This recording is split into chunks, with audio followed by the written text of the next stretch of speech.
White sauce పాస్తాకి కావాల్సిన ingredients pasta, milk, corn flour, salt, pepper, capsicum, onion, మిర్చి, garlic, butter, oregano and chilli flakes. First ఒక bowl తీసుకొని వాటర్ని add చేసి కొంచెం సాల్ట్ యాడ్ చేసి పాస్తాని బాయిల్ చేసుకోవాలి 80%. దెన్ బటర్ తీసుకొని ఒక ప్యాన్లో బటర్ వేసి దాన్ని వేడి చేసుకోవాలి. నెక్స్ట్ మనం చిన్న చిన్నగా చాప్ చేసిన గార్లిక్ యాడ్ చేసుకోవాలి.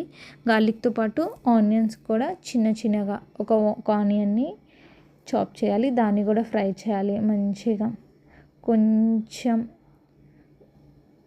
దెన్ 400 ml మిల్క్ యాడ్ చేసుకోవాలి. అలా మిక్స్ చేసుకుంటూ ఉండాలి. మనకి కన్సిస్టెన్సీ వచ్చిన తర్వాత కార్న్ఫ్లోర్ యాడ్ చేసుకోవాలి. మీరు కావాలంటే మైదా కూడా యూజ్ చేసుకొని మంచిగా మిక్స్ చేసుకుంటూ ఉండాలి.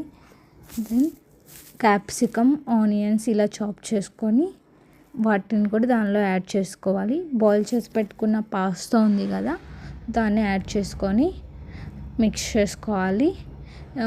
టేస్ట్కి సరిపడా సాల్ట్ యాడ్ చేసుకోవాలి.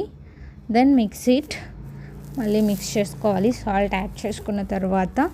Then oregano and chilli flakes కూడా యాడ్ చేసుకోవాలి. అవి యాడ్ చేసుకున్న తర్వాత మిక్స్ చేసుకోవాలి. టేస్ట్ కోసం పెప్పర్ యాడ్ చేసుకోవాలి. పెప్పర్ యాడ్ చేసుకున్న తర్వాత it's ready white sauce pasta.